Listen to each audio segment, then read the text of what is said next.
Rəstum bəy, biz dedik, çəkdik o məsələnin üstündən.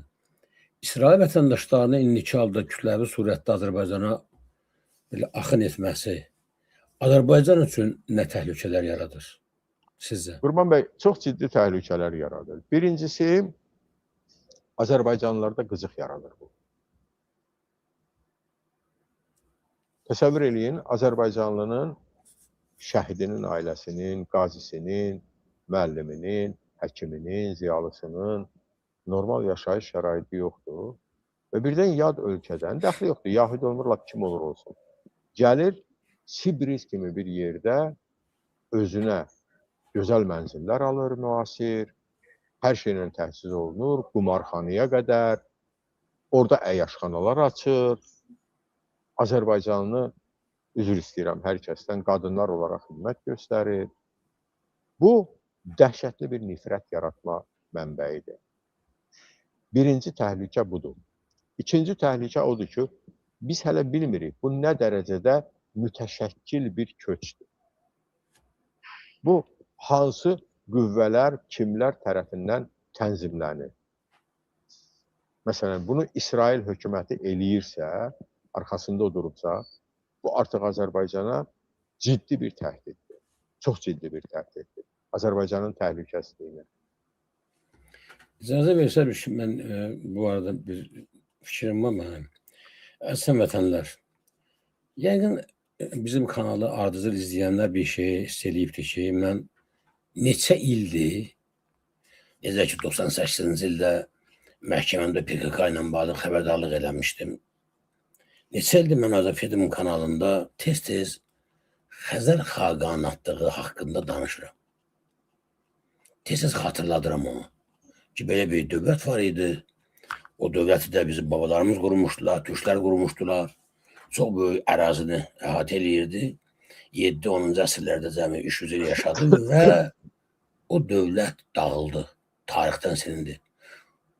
O dövlətin tarixdən silinməsinin belə deyək, səbəbləri ilə bağlı müxtəlif versiyalar var. Versiyalardan biri ilə bağlı mən istəyirəmsə deyəm. Tarixçilər yazırlar ki, özdə mən bu məlumatları bir neçə müxtəlif dövlətlərin, millətlərin, nümayəndələrinin mənbələrindən oxumuşam, öyrənmişəm. Xəzər xaqanatlığında o vaxt iki əsas din olub, Xristiyan və İslam dininin. Xəzər xaqanatlığının tarixini saxtalaşdıran Yəhudi əsilli tarixçilər belə bir versiya uydurublar ki, güya müsəlman İslam təzyiqinin, siz argumentə baxın, İslam təzyiqinin və Xristiyan təzyiqinin qarşısını almaq üçün xaqanatlıq Yəhudi dilini qəbul edib. Xaqanlar yuxarıda. Düşünəndə, fikirləşəndə, sual verəndə ki, yaxşı, nə deməkdir bu? İslam dini ilə Xristiyan dininin qarşısını kəsmək üçün, təzyiqlərin qarşısına duruş gətirmək üçün başqa bir üçüncü din qəbul edirsiniz. Bunun qarşısı necə alır? Nəticə nədir? Nəticə İslam dini, Xristiyan dini olduğu kimi davam edib həmin ərazilərdə. Bugün də həmin ərazilərdə İslam və Xristiyan dini var, amma nəticədə nə olub? Xəzər xaqanatlığı dağıdırıb, məhv olub, Yəhudi dini bu ərazidə yoxdur. Nə baş verib? Bugün eyni şey Azərbaycanda baş verir. Mən istəyirəm, mənim xalqım müşahidlər bilsin və ayıq olsun. O vaxt, deməli, Xəzər xaqanatlığına yaşayan əhali arasında ən az sayda olan Yəhudilər olub. Onlar nə ediblər? Onlar xaqanatlığın liderlərini, xaqanları, xüsusilə də o baş xaqanı belə deyək, ələ alıblar. Şantajla, rüşvətinə, onları borca oturub sonra sələm verməklə ələ alıblar və dinlərini məhz yuxarı səviyyədə qəbul etdiriblər. Sosiologlar gözlə bilirlər ki, 1000 dənə, milyon dənə sadə adamın hər hansı bir fikri deməsindənsə, bir nəfər o cəmiyyətə tanınmış bir adamın o sözü deməsi kifayət eləyir. Bu, kütlə psixologiyasına əsaslanan idarəçilik metodudur. Sən gedib kütlədə sıravi insanlara, misal üçün, özünün kimliyini, özünün haqlı olduğunu demək əvəzinə, o kütlənin tabi olduğu artıq, özündən lider seçdiyi bir adamı ələ alırsan, o deyir ki, Qurban yaxşı oğlandır. Məsələn, vəssalam, o dedi, qutardı, hamı yaxşı olan kimi qəbul edəcək. Xəzər xaqanlığında belə bir hadisə baş verib. Deməli, ən yüksək səviyyədə adamları şantaj eləyib, ələ alıblar. Onlara Yahudi dilini qəbul etdiriblər və yuxarıdan verilən idarəçilik qaydaları ilə 300 il keçməyib, deməli, bu proses başlayıbdır təqribən 9-cu əsrin ortalarından, artıq 10-cu əsrdə tolerantlıq yox idi. İstəyirəm, xalq ayıq olsun. Eyni metod bugün Azərbaycanda tətbiq olunur. İlham Əliyevin bir baxın, kürəkənlərinə kimlərdir? Gəlinə fikir edin kimlərdir? Nə ilə bağlı bu şeylər? Əsən vətənlər, Allah Teala hər xalqa bir ərazini vətən verib. Buranı, Qafqazı, Azərbaycanda bizim bugün yaşadığımız yerləri Allah Teala bizə vətən verib, Talışa verib, Türkə verib, Kürdə verib, Lahca verib, İnquluya verib. Orada yaşayan həm də Yahudiyə verib, Azərbaycanda yaşayan. Amma kənardan bu formada kütləvi axının başlaması ki var, birazdan Azərbaycan dövləti də Xəzər xaqanatlığının taleyini yaşayacaq. Bugün ayın 14-ü avqust 2026-cı ildir. 29 iyun 1998-ci ildə məhkəməmdə dediyim kimi, bugün bu sözü deyirəm. Bunu yadda saxlayın. 14 avqust 2026-cı ildir. Bu gedişin qarşısı alınmasa, günlərin bir günü ayrılacaqsınız ki, nədənsə Azərbaycanda Türkə, Talışa, Ləzgiyə, Avara iş yeri yoxdur. Çörək yoxdur. Onların haqlarını məhkəmədə müdafiə eləmirlər. Polis onları döyür, incidir, torpaqlarını qatırlar və onların evləri, onları iqtisadi baxımdan elə dözümsüz salırlar ki, məcbur qalırlar evlərin torpaqlarını satsınlar, alıcı kimdir? Yahudilər. Mən istəyirəm bunu Azərbaycan xalqı bilsin. Və bu tərəfdən də o dünənki sırağı gün bizim efirdə göstərilən qadın ki var, qadına oxşan məxluq. Azərbaycan xalqını açıq şəkildə deyir ki, мы захватили Азербайджане в будь рабами перед нами. Вəssalam. Будете стоять перед, nə bilim, на коленях, nə bilim, danışır özünü, söyür, təhqir eləyir. Bunlar artıq qudurğanlıqdır. Bunlar tam əmindirlər ki, aha, Xəzər xaqanatlığının başına gətirdiyimiz burada da başlayıbdır. İndi hər şey açıq eləmək olar. Və bu hərəkətlər, mən bayaq dedim, İsrail xalqı üçün, Yahudi xalqı üçün çox böyük problem yaradır. Çox böyük problem yaradır. Azərbaycanda Yahudi...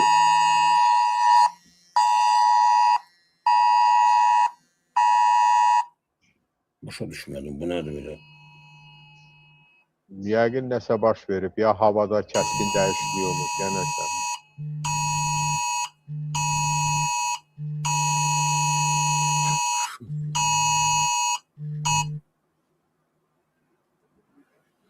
Bu dəqiqə bütün telefonlara İngiltərə dövləti ilk dəfədir mən belə şey görürəm, üzr istəyirəm hamınızdan. There is a very high risk of wildfires nationally. Deməli, bütün ölkə miqyasında yanğınların çıxma təhlükəsi var. İngiltərə dövləti xəbərdarlıq edir. Bütün vətəndaşlar hamının telefonlarına belə həyəcan siqnalı göndərirlər ki, ehtiyatlı olun. Nəsə baş verir ölkədə. Çox böyük yanğınlar başlayıb son vaxtlar. Burada da bilirsiniz də, İngiltərə dünyanın yaxşı bölgələrindən biridir. Allah uzaq eləsin, burada belə böyük miqyaslı yanğın başlasa, bunun qarşısını almaq qeyri-mümkün olar. Mən buradan elə müraciət edirəm İngiltərədə, Birləşmiş Krallıqda yaşayan bütün Azərbaycan vətəndaşlarına Dostlar, bu dəqiqə həyəcan siqnalı verildi. Bütün yəqin sizə yarabdı. Lütfən diqqətli olmaq lazımdır. Çöldə, meşələrdə qətiyyən od yandırmaq olmaz. Çünki neçə gün, 2-3 aydır tam quraqlıq keçir. Meşələr qupquru quruyub, otlar qupqurudur. Bir yerə bir dənə nə bilim siqaret atarsınız, nəsə bir manqal qalyarsınız. Allah uzaq eləsin, yanğın düşər, qarşılana bilməzsiniz. Çox böyük faciə baş verər. Öz həyatınız üstündə, İngiltərə üstündə biz bu dövlətə sığınmışıq. Bu dövlət öz büdcəsindən ayırıb, öz boğazından kəsib bizlərə yardım edir. Bu dövlətin də qanunlarına əməl eləmək bizim borcumuzdur. Onu qorumaq da bizim borcumuzdur. Qorumaq deyəndə onun daşını da, torpağı da, meşəsini də, heyvanı da, dövlətin özünü də qorumaq bizim vəzifəmizdir. Lütfən ehtiyatlı olun. Üzr istəyirəm Ərəstun bəy, buyurun davam edin. Qurban bəy, icazənizlə Xəzər xaqanlığı məsələsinə mən toxunum. Mən də öz fikrimi bildirim bununla bağlı. Birinci coğrafi olaraq Xəzər xaqanlığı heç vaxt Azərbaycan ərazisini əhatə eləməyibdir. Xəzər xaqanlığı Dağıstanda, uzaqbaşı Dərbənd bu ərazilərə qədər gəlib çıxıbdır. Əsasən onun yaradıcıları olubdur Volqa boyu türkləri və olubdur bir də Krım türkləri. Yəni bu Ukraynanın bir hissəsini, bugünkü Rusiyanın Cənubi Qafqazın bir hissəsini, Rusiyanın Şimali Qafqazın bir hissəsini və digər bölgələrini əhatə edibdir və orada din amili sarayda sadəcə alət kimi istifadə olunur. O, xaqanlığı idarə edənlər, onlar ömrü boyu renegat olublar. Renegat, yəni İslamda buna mürtəd deyirlər də, dinini dəyişən. Onlar gah xristianlığı qəbul ediblər, gah İslamı, gah Yudaizmi. Amma son təxminən 10 il ərzində mən araşdırmalara diqqət yetirdim. Gördüm ki, İsrailli tarixçilər, şərhçilər, yazıçılar bu Xəzər xaqanlığı haqqında o qədər yazırlar, o qədər danışırlar ki, bu istər-istəməz sual doğurmaya bilməz də. Çünki orada o xalq Yahudiliyi qəbul eləməyib, Yudaizmi qəbul edən o saraydakı bir ovuc adam olubdur. Siz yaxşı misal gətirdiniz bugünkü Azərbaycanla bağlı. Azərbaycanda, baxın Qurban bəy, o Azərbaycanı əhatə eləmir demək olar ki. Elə o xəritədən də görünür. Azərbaycanın bir hissəsini gəlib çatıb ora. Qurban bəy, müxtəlif xəritələr var orada, o çox mübahisəli məsələdir. Və burada bir maraqlı məqam var. Azərbaycana iliyinə kimi bağlı 3 Yahudi icbası olub ənənəvi. Bunlardan biri, ən qədimi, olubdur Dağ Yahudiləri. Və Dağ Yahudiləri, onlar Rusiyadakı təqibdən qaçıb gəlib Azərbaycanda, bizim ərazilərdə məskunlaşıblar. Neft dövründə, Bakıda neft sənayesinin inkişafı dövründə Aşkenazi Yahudiləri gəlib. Çox kiçik bir izm olub nisbətən Avropa Yahudiləri.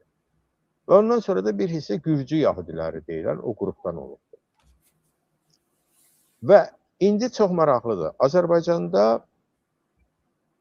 deməli, biz baxsaq görərik ki, üzdə olan fəallıq eləyən rabinlər, deməli, deməli, bunlar Sefard Yahudilərinin rabinidir. Sefard Yahudiləri Şimali Afrika Yahudiləri. Bunların Azərbaycana heç bir aidiyyəti yoxdur. Bir də İspaniya. Azərbaycanda belə bir icma olmayıbdır. Necə Sefard sinagog ola bilər Azərbaycanda? Və o ənənəvi sinagoglardakı var, onun hamısını ələ keçiribdir Xabad Lübaviç sektası. Bu da Ukraynada. Əvvəllər Polşada olub ora, sonra Ukraynada Lübaviçi şəhərində bir icmada yaradılmış, bir şəhərdə yaradılmış icma olubdur. Mən üzr istəyirəm, bir balaca məlumat verim izləyicilərimiz üçün. Deməli, Yudaizmdə mərkəzləşmiş dini idarəçilik yoxdur. Yudaizmdə hər rabinin öz davamçıları, öz icması, öz məktəbi var. Yəni, həmin o Xabad Lübaviçi də yaradan Yahudi, rabbin, yəni o öz məktəbini yaradıbdı. Sonradan onu götürüb siyasi məqsədlər üçün istifadə ediblər. Bu gün postsovet ölkələrdə Xabad Lübaviç bütün sinagogları nəzarət edir. Qazaxstanda da, Özbəkistanda da, Azərbaycanda da, Rusiyada da, Ukraynada da. Dediyim kimi Xabad Lübaviç bu siyasiləşmiş sektadır. Hətta İsrailin özündə ona çox ehtiyatla yanaşırlar. Ehtiyat edirlər onu. Çünki bilirlər onun arxasında nə durur və onun sonuncu başçısı Rabin deməli Schneerson olubdu. Amerikada indi Xabad Lübaviçin mərkəzi. Xabad Lübaviç rəhbəri olmazdan əvvəl Rabin Schneerson Amerikanın qapalı hərbi institutlarının birinin əməkdaşı olubdu. Mənlə gəlir ki, bu faktın özü çox maraqlı. Bu müharibənin fəsadlarından biri də, mən istəyirəm onu tamaşasında xalqımız bilsin ki, məhz budur. Yəni, İsraildən bu kütləvi axınki var, gəlib Azərbaycana, vaxtilə Xəzər xaqanatlığının başını açdıqları oyunu bu dəfə də Azərbaycanın başına açacaqlar. Və mən xəbərdarlıq eləməyə özümü borc bilirəm. Və bunu ola bilsin ki, izləyənlər, mən inanıram ki, izləyən, araşdıranlar var, izləyicilər arasında. Ümumiyyətlə, İsrail dövləti yaradılanda orada 3 bölgə nəzərdə tutulubdur. Daha doğrusu, lap dəqiq desək 4 bölgə. Bunlardan biri Krım olubdur. Stalin onu qətiyyən güzəştə getməyibdir. Afrikada istəyiblər, əvvəl yaratsınlar. Uganda, deyəcəm onu da, Uganda olubdur. Bir də deməli Argentinanın cənubunda orada bir çox su ilə, təbii ehtiyatlarla zəngin bir ərazi var və həmin o ərazidə yaratmaq. Patagoniyadır oranın adı. Bir hissəsi Çilidədir, böyük bir hissəsi də Argentinadır. Yəni bu yaxın şərq məsələsi sonradan meydana çıxıb. Ondan sonra qəşəng nağıl düzüb qoşublar. Tarix yazmağa nə var ki, o deyil. Məsələn, bugün ermənilər tutalım ki, Ermənistanda bilirsiniz, data mərkəzi yaratdılar, süni intellekt üzrə. Bir gün Ermənistanda mütləq bir tarixçi tapılacaq ki, deyəcək Ermənistanda data mərkəz yaradılması tarixi gedir bizim eradan əvvəl 5000-ci ilə çıxır. Yəni bu tarix absurd bir şeydir də. Tarix haqqında rəhmətli Ziya Bünyadovun çox təhqiramiz bir ifadəsi olubdur. Düz istəyirəm, deyəcəm onu. Deyir, tarix elmin fahişə qızıdır.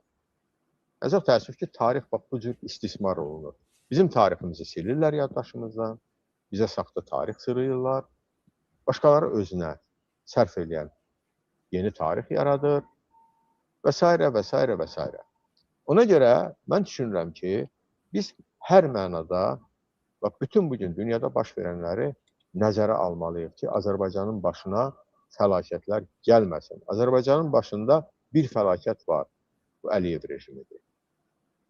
Amma bu rejim bizim təsəvvür elədiyimiz, hətta bugünkündən daha qat-qat ağır fəlakətlər yaşada bilər bizə. Bunun da yolu nədən keçir?